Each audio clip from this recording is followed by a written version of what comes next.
of ages cleft for me.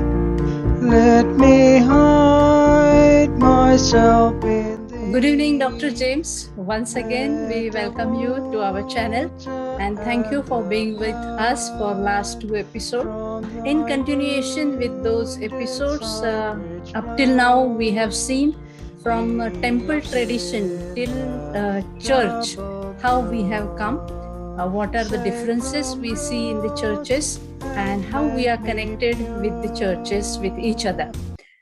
Apart from that, now when I am serving in a way, individually or independently in Pune city, when my children were kids or when I travel with some other Christian people around, many times we do see that they get confused with different church buildings.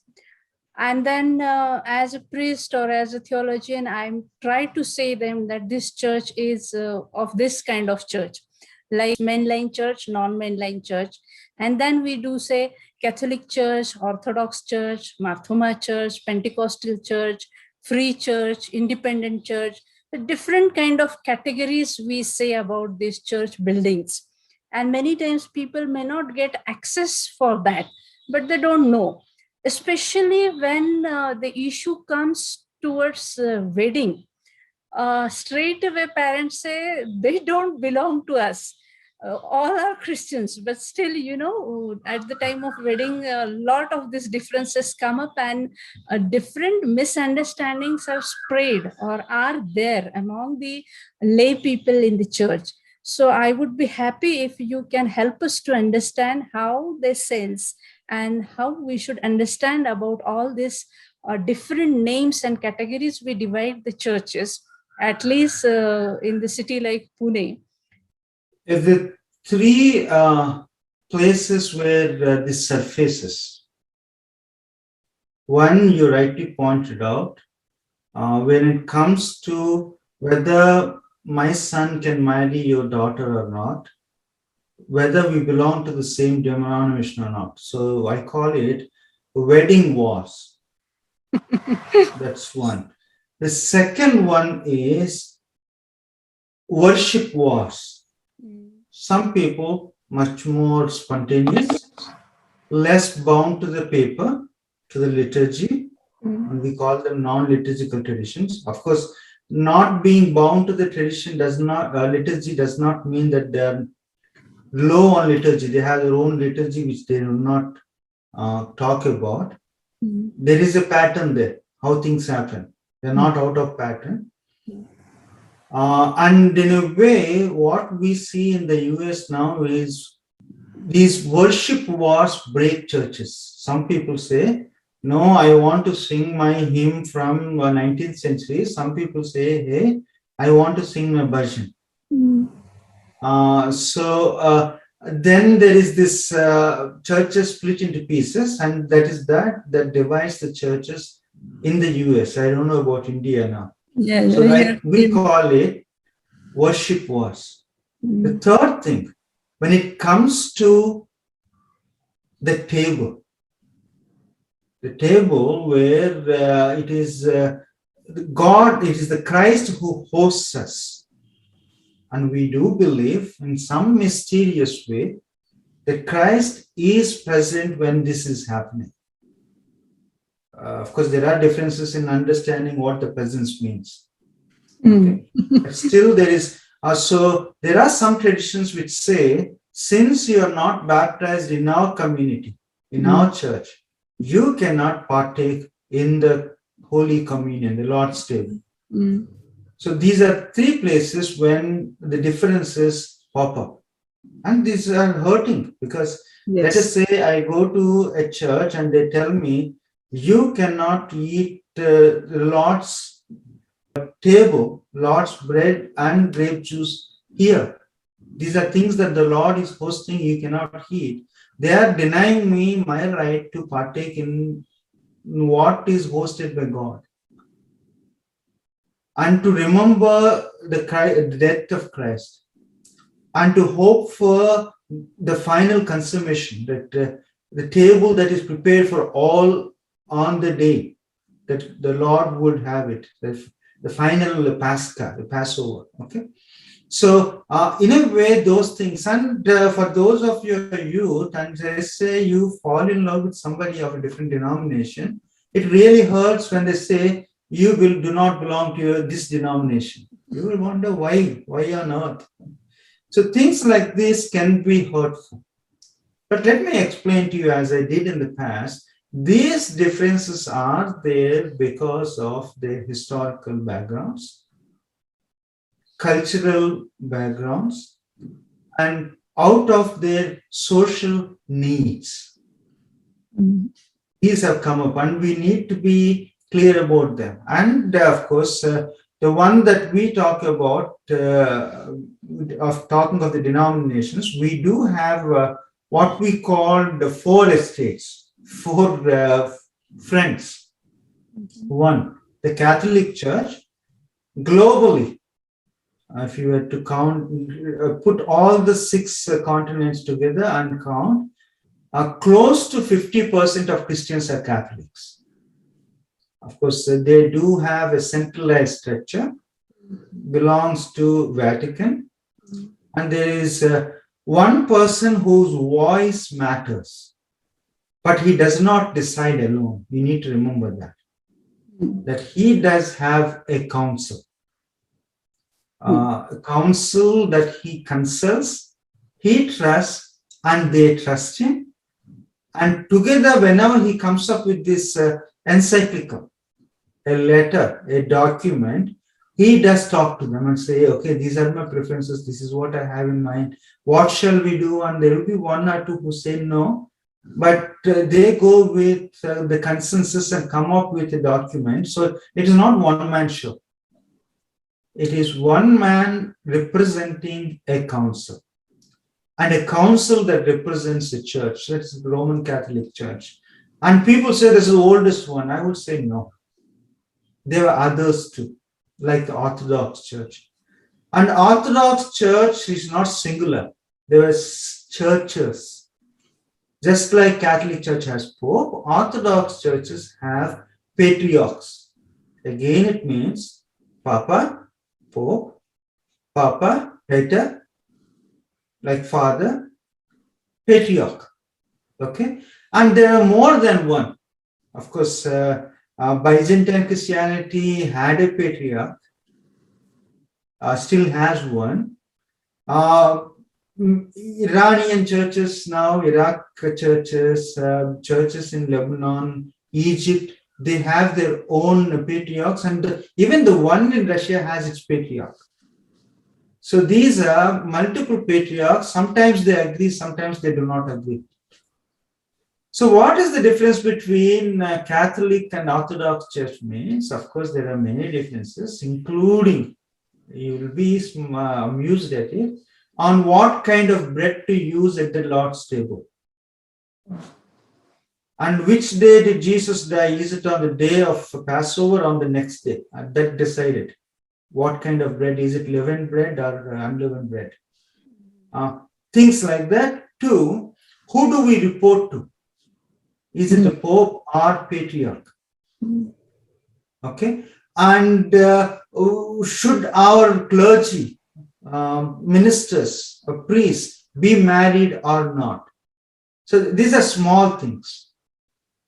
But behind every one of them, there is a theology behind. And behind every theology, there is a culture that shaped the theology. So we should be able to locate those differences in their cultures and appreciate, wow, now I get it. And then we had Protestants. Of course, before Protestant, you would say there were only two churches, Orthodox and Catholic. That is not the case. There are others too. Only thing, they did not last long. They were suppressed, they were silenced, and they died naturally, the movements. But in the 16th century, there's another huge movement. Of course, it's not one name, there are many names, but usually we connect that to Martin Luther, of course, Zwingli, John Calvin, John Knox, Henry, These are all men, but there are other women too. There are more women in Catholic Church than in Protestant Reformation. Yes. There was that room, space for women's spirituality in the Catholic Church, then more than in the Protestant Church. And these guys have led a movement, and it's not just the Protestants. Among Protestants, there was another stream called radical reformers, who did not go along with John Calvin and Martin Luther. There's a different stream, and you may see in Church of North India some of brethren, some congregations that traditions go back to brethren. So these have come up, and one difference is for those that have preceded 16th century, because of their history, they are much more centralized. Those that came up in 16th century, the Protestants, these are much more decentralized. In fact, those from earlier times were Episcopalian, the bishops mattered. And of course, Pope is a bishop of Rome. Okay. Patriarch, in a sense, functions also as a kind of bishop. But in the 16th century, there was a kind of culturally awakening that power has to be shared. Then came a new stream called Presbyterian. Basically, it says, bishops, let's get rid of them. It should be a shared power between both priests and lay leaders, elders. So we do have teaching elders and ruling elders. One trained theologically, went to seminary and ordained as ministers. Another one didn't go to seminary but have been faithfully worshipping. And people said, okay, it is people who decide that they can represent them. Not forever, but for a certain time, 3 years, 2 years, 4 years. And that's where the whole idea of democracy, what do you call, electoral democracy came, elections came from 16th century Presbyterianism. So out of that context came a second stream of churches called Presbyterian churches, and the third system also came around the same time, brethren, little later, but they said, you know what, there cannot be two tiers, one teaching elder, another ruling elder. We are all elders, and it is not elders deciding for us. We congregation members come together and decide what we want. Whenever we have an issue, we can all meet together. Baptists that you come across, and brethren that, of course, they are now part of CNN. These go with this kind of new way of doing things. From bishops, no. From shared power between representatives, teaching elders, ruling elders, no. But to meet every time there is a need as a congregation and decide what they want. So for them, the difference is congregation itself is a church. You do not have to go to someone else and ask, what shall we do now? Presbyterians would say, no. Yes, you are a church, but still you are still in connection. When the issues happen, come meet us. Let's talk about it. Meet others. Okay. So those are the differences. And then came a new movement, a huge movement that we see, the so-called free churches, where, of course, they call them, some of them call themselves bishops, but they're truly ecclesiastically, theologically, they do not function as one. There, no community called them and ordained them and said, you are the bishop. They're self-styled bishops. The titles are okay, good to have, that's okay, that's fine. And these places where free churches are those, if I like to go to the church, I go as long as I want.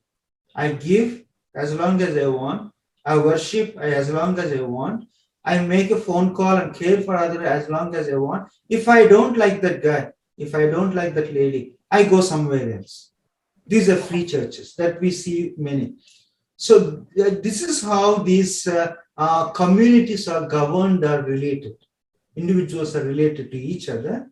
Now I spoke about who Catholics, Orthodox, Protestants. Of course, among Protestants, Presbyterians are Presbyterians because they are Presbyterian. And the Lutherans and Methodists in this country have decided to become Episcopalian and have their own bishops, which is fine. And we also have congregational churches like Brethren, Disciples of Christ, which was also part of Church of North India. That's how they have, and Pentecostals, of course, now is a kind of a movement that is being institutionalized, with some of the titles from other denominations taken, adopted, and a freer structure where people on their own do not talk about covenant or community, but make choices according to their own convenience. And again, I would add one more word. Despite the differences, these differences are not to divide us. And despite the differences, we do have one thing in common, that we believe in Christ and we confess Christ as the Lord. Did I respond to you, Reverend? Yes. And very grateful to you for explaining it to us in a very simple way. And I think, again, in this episode, we will stop here. And till then, thank you so much, Reverend Dr. James. You're welcome. And thanks for the opportunity. And thank you for all of you for watching with interest. Thank you. Thank you. नमस्ते. पुन्हा एकदा या तिसऱ्या भागामध्ये reverend doctor Elisha James यांच्याबरोबर आपण संवाद साधत आहोत. रिचमंड, अमेरिका या ठिकाणाहून ते आपल्याशी बोलत आहेत.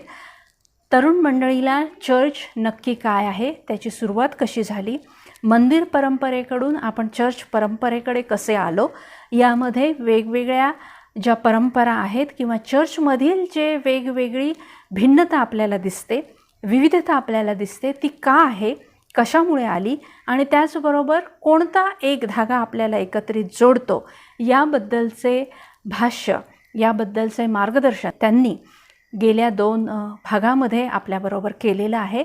त्याचं मराठीकरण मी तुम्हाला गेल्या 2 भागांमध्ये सांगितलं. अगदी थोडक्यात पुन्हा त्याचा सारांश यावेळेस बघत असताना आपण हे पाहत आहोत की ख्रिस्त हा सर्वात महत्त्वाचा केंद्रबिंदू आहे. येशू ख्रिस्ताची शिकवण ज्यांना मान्य आहे, पहिल्या शतकात जे मंदिर पाडावासाठी कारणीभूत घडलेलं मंदिरातलं राजकारण होतं, धर्माचे नियम याच्या खाली आम्ही एकत्र येत आहोत असं नाही आहे. धर्माच्या नियमांचा झेंडा घेऊन आम्ही जात नाही, तर येशू ख्रिस्त हा आमचा झेंडा आहे. येशू ख्रिस्ताचे विचार, येशू ख्रिस्ताची शिकवण, येशू ख्रिस्ताने कालपरत्वे केलेला बदल ही आमच्या विचारांचा पाया आहे आणि हा घेऊन आम्ही पुढे जाणारे लोक आहोत. हा मुख्य मुद्दा त्यातला होता. त्रैक्य परमेश्वराच्या नावात आम्ही एकत्र आलेले आहोत आणि जो समाज बायबल, प्रभुभोजन आणि बाप्तिस्मा या गोष्टींवरती विश्वास ठेवतो, या गोष्टी मूलभूत आहेत, या गोष्टी सर्वांमध्ये समान आहेत, हे मानून त्याच्यामध्ये थोडाफार फरक पडतो. जसं प्रोटेस्टंट चर्चचं बायबल आणि कॅथोलिक चर्चचं बायबल याच्यामध्ये काही पुस्तकांचा फरक आपल्याला दिसतो. तसंच प्रभुभोजन विधींमध्ये काही बाबतीत फरक दिसतो. बाप्तिस्मा करण्याचा वेळ आणि त्याची पद्धती याच्यामध्ये आपल्याला फरक दिसतो. पण मूळ ह्या ज्या गोष्टी आहेत या कॉमन आहेत. तर या 3 गोष्टींमध्ये एकत्र येणारा विश्वासणाऱ्यांचा जो समाज आहे, म्हणजे समाजामध्येच मुळात ह्या 3 गोष्टी की बायबल, प्रभुभोजन आणि बाप्तिस्मा या 3 गोष्टी जो समाज मान्य करतो आणि ज्या समाजाला त्रैक्य आणि येशू ख्रिस्त ह्याचं नेतृत्व मान्य आहे. धर्माचे नियम किंवा सीझर, पहिल्या शतकामध्ये सीझरबद्दलचा वाद झाला. आता आपल्याकडे आपण आपल्या ज्या देशामध्ये आहोत किंवा ज्या राज्यामध्ये आहोत तेथे राज्यघटनेनुसार दिलेले जे नियम आहेत ते आम्हाला मान्य आहेतच आहेत. पण त्या नियमांच्या स्वातंत्र्यानुसार धर्माचे नियम हे त्याच्यानंतर नाहीत, तर येशू ख्रिस्त त्याच्यानंतर आहे.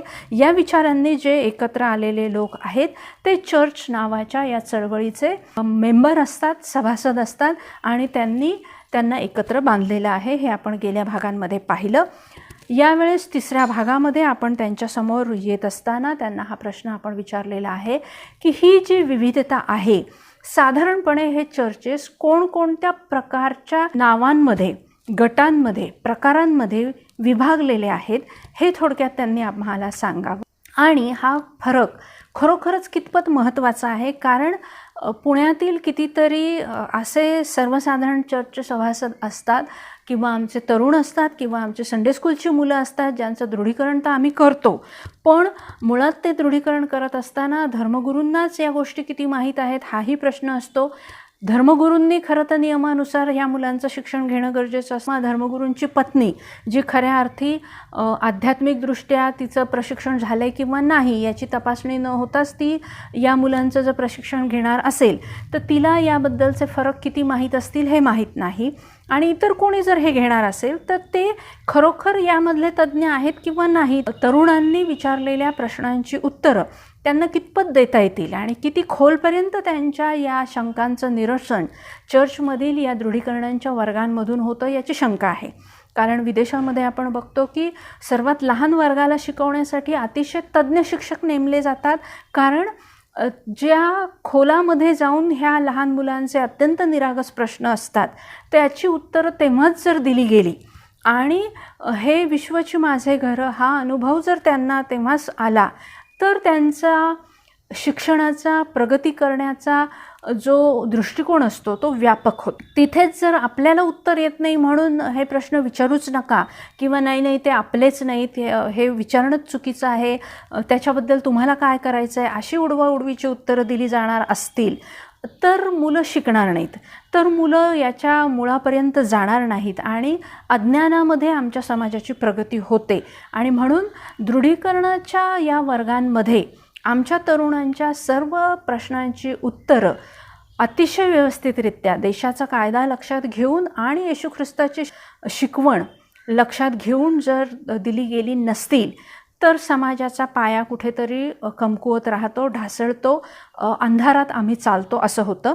आणि त्यासाठी म्हणून आपण पुन्हा हा तिसरा भाग तयार केलेला आहे, ज्यामध्ये नक्की हे वेगवेगळे चर्चेस काय आहेत. अगदी पुण्यासारख्या शहरामध्ये आपण अगदी सहज फेरफटका मारला तर आपल्याला दिसेल की वेगवेगळ्या चर्च बिल्डिंग उभ्या आहेत. त्यांच्या बांधणीमधली जी स्थापत्य कौशल्य आहे ते वेगळं आहे, इंजिनिअरिंग त्याच्यामधलं जे आपण म्हणतो आर्किटेक्चर जे वेगळं आहे, त्यांची उपासना पद्धती वेगळी आहे, त्यांची नावं वेगळी आहेत, तिथली भाषा वेगळी, हे सगळं जे आहे त्यांना आपण ओळखणार कसे, हा फरक काय आहे.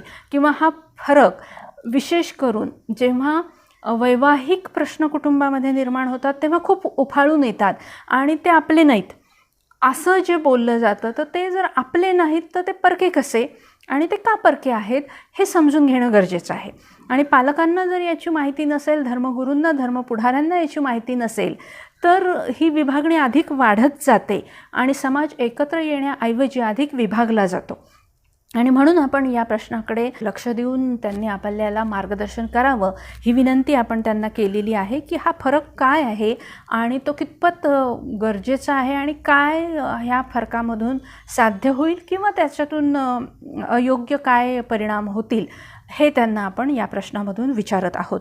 आणि याचं उत्तर देताना ते म्हणत आहेत की मागे जसं आपण पाहिलं की सामाजिक गरज, एखादा समाज एखाद्या ठिकाणी चर्च या नावाखाली एकत्र येत आहे तेव्हा त्यांची सामाजिक गरज काय आहे, या चर्चमधून त्यांना काय अपेक्षित आहे ते मिळतंय किंवा नाही, ते या चर्चच्या उभारणीमध्ये, या चर्चच्या इतिहासातून समजत असतं की हे चर्च का तयार झालं, काय गरज होती या समाजाची की जी गरज भागवण्यासाठी हा समाज एकत्र आला, हे बघणं गरजेचं आहे. त्यांचा इतिहास काय आहे, कोणत्या तत्वांनुसार ते एकत्र आलेले आहेत, काय ध्येय घेऊन हे लोक पुढे जाणारे आहेत, इतिहासातील कुठली तत्त्व त्यांनी घेतलेली आहेत. म्हणजे येशू ख्रिस्तापासून जर आपण सुरुवात करत आहोत तर येशू ख्रिस्तातील कुठले विचार त्यांनी एकत्र घेतले, कुठले विचार त्यांनी मान्य केले. इस्रायलमधून आपल्याकडे हे विचार आले असं आपण म्हटलो, पण ते प्रत्यक्षात तिथून आले का? सरळ सरळ थोमाकडून आपल्याकडे हे आले नाहीत. मध्ये जे वेगवेगळे मिशनरी आले, मग स्कॉटलंडमधून आलेले असू द्या, इंग्लंडमधून आलेले असू द्या, पोर्तुगीज आलेले असू द्यात किंवा अमेरिकेमधून आलेले असू द्यात, या मिशनरींनी त्यांच्या त्यांच्या पद्धतीने त्यांच्या गाळणीतून गाळून येशू ख्रिस्त आपल्याला दिला. आणि मग तो आपण आपल्या भारतीय परंपरेमध्ये, भारतीय समाजात राहत असताना आपल्या पद्धतीने आपण तो स्वीकारला. मग हे करत असताना विदेशातील ती संस्कृती आणि आपली संस्कृती याच्यामध्ये कधीकधी गल्लत झाली, याच्यामध्ये कधीकधी अंधानुकरण झालं, याच्यामध्ये कधीकधी काही प्रश्न अनुत्तरित राहिली आणि केवळ मिशनरी ते सांगतायत आणि आपली सामाजिक त्या बाबतीत गरज आहे आणि त्यांना आता प्रश्न कसा विचारायचा किंवा आपल्या गरजा भागत आहेत ना, मग आता या फंदात पडण्यापेक्षा चला आपण हे अनुकरण करू, असं काही झालं आहे का? हे सगळं तपासणं गरजेचं आहे. म्हणजे कुठल्या इतिहासातून ही मंडळी तयार झाली आणि या मंडळीत एकत्र आलेले, या चर्चमध्ये एकत्र आलेल्या लोकांची संस्कृती काय आहे. म्हणजे जसं आपण म्हणतो की काही कुटुंबांमध्ये स्त्रिया ह्या अतिशय पुढारलेल्या आहेत, तर काही कुटुंबांमध्ये स्त्रियांना हे दुय्यम स्थान आहे. त्या बोलत नाहीत, अजूनही त्या कुटुंबामध्येही बोलत नाहीत, त्यांचे विचार मांडत नाहीत, मंडळीमध्ये त्या कधी बोलणार. तर हे एक उदाहरण झालं. तसं अनेक उदाहरणं असतात.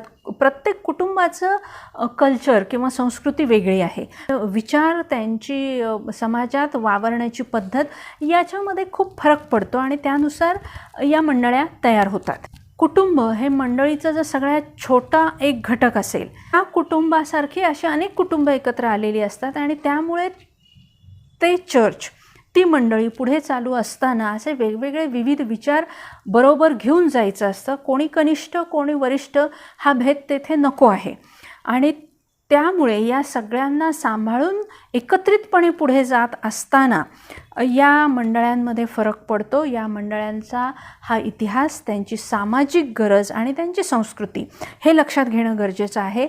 भक्ती पद्धत जी आहे, या भक्ती पद्धतीमध्ये ज्याला आपण मौखिक परंपरा होती, त्यांच्याकडे काही छापील भक्ती पद्धत नाही.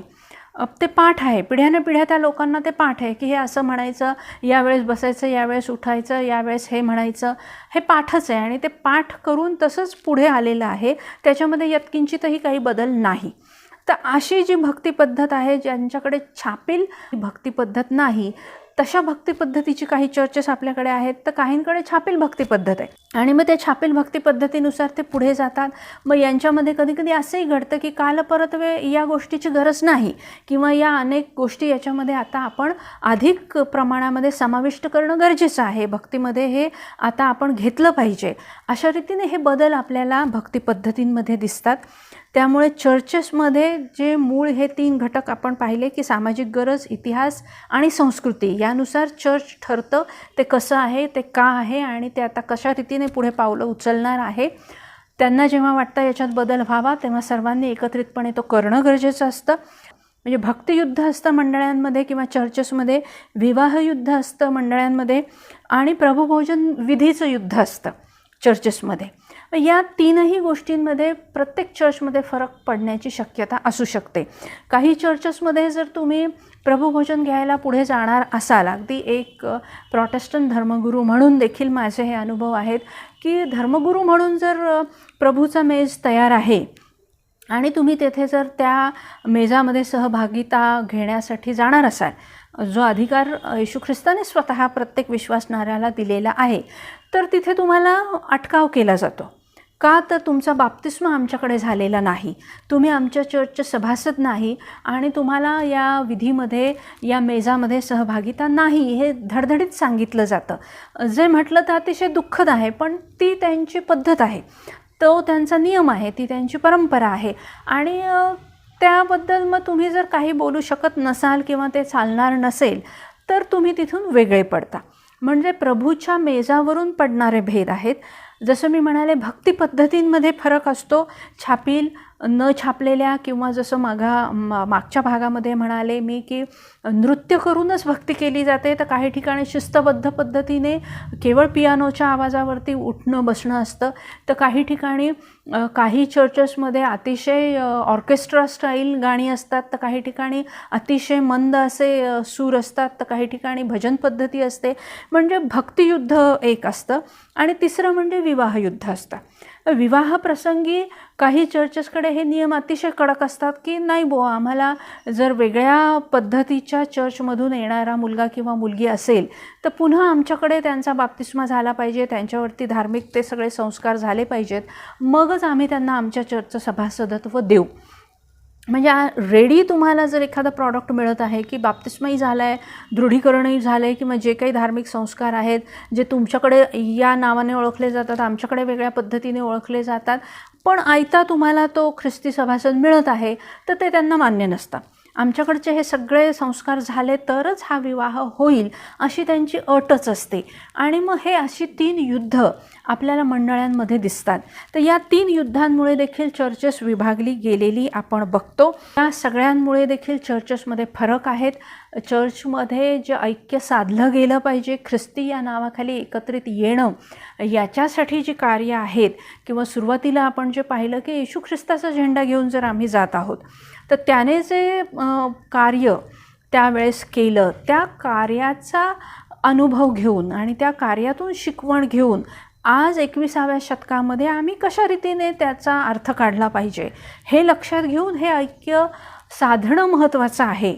की आम्ही जितके विभागत जाऊ, मग अगदी एक कुटुंबाचं एक चर्च होणार असेल तरी आम्हाला चालेल, अशी जर आमची मनोवृत्ती असेल तर चर्चेसनी हे लक्षात घेणं गरजेचं आहे की मग हे ऐक्य हा शब्द चर्चने उच्चारणं हा विरोधाभास तर होणार नाही ना. हे सगळं सांगत असताना रेव्हरंड डॉक्टर जेम्स अमेरिकेमधून आपल्याला हेही सांगत आहेत की आपल्याकडे ज्या चर्चच्या वेगळ्या वेगळ्या पद्धती आहेत किंवा नावं आहेत, त्याच्यामध्ये आपण बघतो की ऑर्थोडॉक्स चर्च हे सगळ्यात जुनं मानलं जातं. आणि या चर्चला जरी आपण जुनं मानत आहोत सर्वात पुरातन म्हणून, तरीही ते सगळ्यात पुरातन आहे असं नाही. त्याच्या पूर्वी देखील काही चर्चेस होती, पण काही ना काही कारणास्तव हळूहळू ती काळाच्या ओघात नष्ट होत गेली. त्यामुळे आता त्यांचा वारसा पुढे चालवणारं कोणीच नाही, त्यांच्याबद्दल पुढे सांगणारं कोणीच नाही. त्यामुळे ऑर्थोडॉक्स चर्चच्या आधीही काही होते जे आता आपल्याबरोबर नाही आहेत, पण अस्तित्वात असलेलं सगळ्यात जुनं चर्च जर बघू तर ते म्हणजे ऑर्थोडॉक्स चर्च आहे. त्याच्यानंतर आपण बघतो की कॅथोलिक चर्च आहे. आणि मार्टिन लुथर किंगने जो सुधारणावादाचा किंवा रिफॉर्मेशनचा संघर्ष केला, त्या संघर्षानंतर अस्तित्वात आलेली सुधारणावादी किंवा प्रोटेस्टंट चर्चेसही आपण बघतो.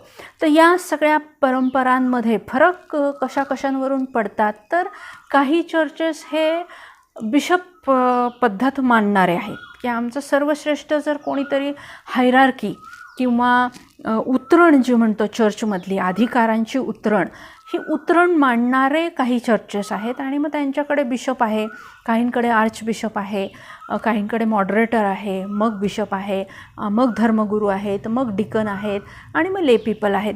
तर अशी ही जी उतरण आहे, ही जी पायऱ्यांनी खाली किंवा वर उतरत जाणारी किंवा चढत जाणारी मांडणी आहे, असे मांडणारे काही चर्चेस आहेत.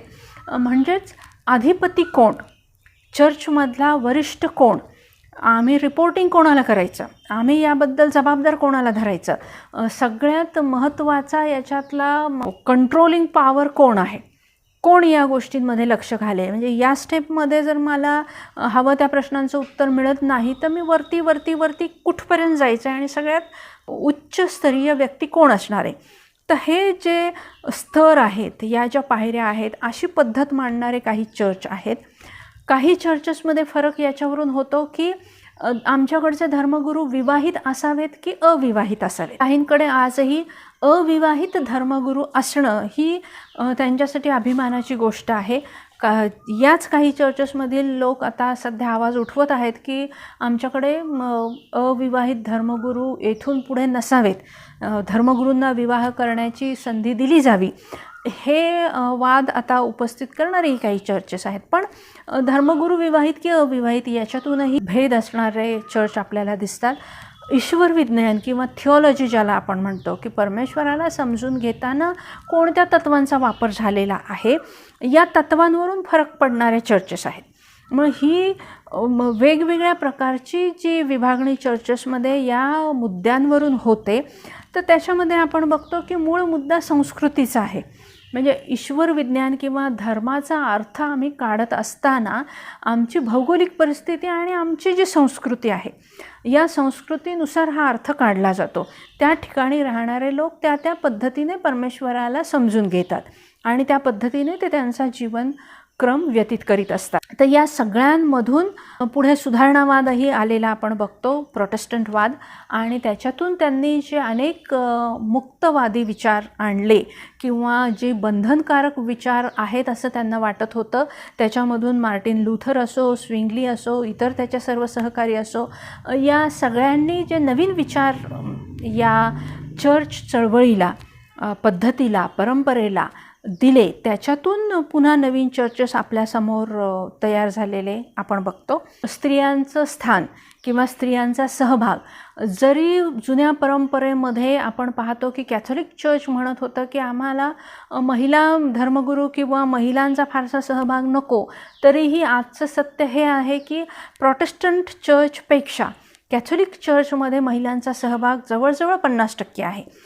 प्रोटेस्टंट चर्चपेक्षा त्यांच्याकडे महिलांना खूप जास्त सहभाग आणि जबाबदाऱ्या दिलेल्या आहेत. त्या तुलनेमध्ये आमच्याकडे महिलांचा सहभाग आहे असं जरी प्रोटेस्टंट चर्च म्हणत असलं, सुधारणावादी चर्च म्हणत असलं, तरी परिस्थिती मात्र उलट आहे. काही चर्चेस या सुधारणावादानंतर पुढे आले, ज्यांनी लोकशाही पद्धतीने, निवडणूक पद्धतीने आपला नेता निवडायचं हे ठरवलं.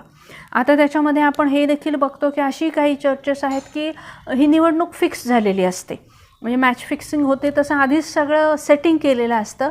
नावापुरतं फक्त इलेक्शन हे नाव दिलेलं असतं. सर्वसाधारण सभासदाला की कोणाची इलेक्शन झाली, ही इलेक्शन लढणारे लोक कोण आहेत, त्यांचं पात्रता काय आहे, त्यांची योग्यता काय, हे काहीच पाहिलं जात नाही आणि त्यांच्यातच ही निवडणूक होते पण, आणि एक प्रकारे तो माणूस आपल्यावर लादला जातो. हे देखील या चर्चेसमध्ये घडताना दिसतं. जरी ते स्वतःला लोकशाही पद्धतीने किंवा निवडणूक पद्धतीने आम्ही आमचा नेता निवडतो असं म्हणत असले, तरी प्रत्यक्षात त्याच्यामध्ये हा असा अंधाराचा भागही आपल्याला दिसतो. तो ब्रदरन, प्रेस्बिटेरियन, कॉंग्रिगेशनल, बॅप्टिस्ट अशी जे काही चर्चेस पुढे आले, यांना ही उतरंड काही मान्य नव्हती आणि इलेक्शन वगैरे प्रकारही फारसा मान्य नव्हता आणि त्यांना असं वाटलं की नाही, प्रत्येकाला परमेश्वर पाचारित करतो, प्रत्येकाला देवाने दान दिलेलं आहे, प्रत्येकजण देवाने निवडलेला आहे, प्रत्येकासाठी येशू ख्रिस्ताचं बलिदान आहे. फक्त तुम्ही ट्रेनिंग कसं घेता आणि तुम्ही किती वेळ देणार आहात, तुमची कमिटमेंट किती आहे, याच्यावरती जर सगळं ठरणार असेल तर कोणीच कनिष्ठ आणि कोणीच वरिष्ठ असं म्हणण्याचं कारण नाही. आपण सगळे समान आहोत आणि असं जर सगळे आपण समान आहोत तर आपण बंधू आहोत. आणि मग त्याच्यातून ब्रदरन किंवा ब्रदर, सिस्टर्स हा शब्द पुढे आला आणि असे जे चर्चेस पुढे आले ते मग म्हणू लागले की आमच्याकडे मग इलेक्शन हे फक्त नावापुरतं जरी घडलं तर त्याच्यामध्ये निवडणुकीचा काळ असेल, त्यांनी हे जे पुढारीपण करायचं आहे त्याचा काळ असेल, त्या एका विशिष्ट काळानंतर पहिल्या लोकांनी पायउतार होणं गरजेचं आहे आणि दुसऱ्यांनी त्यांची जागा घेतली पाहिजे आणि प्रत्येकाला ही संधी मिळाली पाहिजे. काहीच लोक पुन्हा पुन्हा आपापली टर्न बदलून तिथे सत्तेमध्ये आहेत, हे चालणार नाही. ह्या विचारधारांचं चर्च आलं तर काही लोक म्हणाले की सगळेच समान जर आहेत तर आम्ही ठरवू की कोणी कधी पुढारीपण करायचं, त्या काळापुरतं या लोकांनी पुढारीपण करावं आणि ज्यावेळेस त्यांचं पुढारीपण आता बास झालं काही कारणास्तव असं वाटेल तेव्हा दुसरे लोक ते पुढारीपण करतील. म्हणजे याच्यामध्ये प्रेस्बिटेरियन चर्च देखील आपण बघतो की ज्यांनी जे चर्चमधले सर्वसामान्य सभासद आहेत त्यांना महत्त्व दिलं. त्यांच्यामधून जे आम्ही ठरवू की आमचे एल्डर्स कोण, चर्चमधले आमचे वरिष्ठ कोण, आमचे लोकप्रतिनिधी म्हणून कोण बसतील आणि काही मंडळ एकत्र येऊन किंवा वरिष्ठांचं मंडळ, पास्टरेट कमिटी ज्याला आपण म्हणतो, असं एकत्र येऊन ठरवतील काय करायचं ते. आम्ही काही ही हायरार्की सगळ्याच बाबतीत मान्य करणारे नाही असं म्हणणारे हे प्रेस्बिटेरियन चर्चही अस्तित्वात आलं. तर काही लोकांनी फक्त सभासदत्वच ठेवलं आमच्याकडे कोणीच नाही. दरवेळेला टर्न बदलते आणि वेगवेगळे ब्रदर्स सिस्टर्स पुढारी पण करतात. प्रत्येकाला ही संधी मिळते. तर काही ठिकाणी हे सगळेच लोक हे पुढारी पण करत असतात. मग त्याच्यामध्ये काही शिक्षक आहेत, काही सुवार्तिक आहेत, काही वेगवेगळ्या क्षेत्रातले तज्ज्ञ जे आहेत ते आहेत. म्हणजे मग त्यांनी स्वतःसाठी आपण कशात तज्ज्ञ आहोत त्यानुसार स्वतःचा एक गट तयार केला आणि अमुक एल्डर्स, मग समजा आजच्या भाषेत म्हणायचं म्हटलं तर लीगल मॅटरमध्ये ॲडव्हाइस देणारे लीगल एल्डर्स आहेत, प्रशिक्षण देणारे धर्मातला असो, धर्म शिक्षणाबद्दलचा असो, बायबलबद्दलचा असो, ह्याचं प्रशिक्षण देणारे ते शिक्षक असलेले एल्डर्स.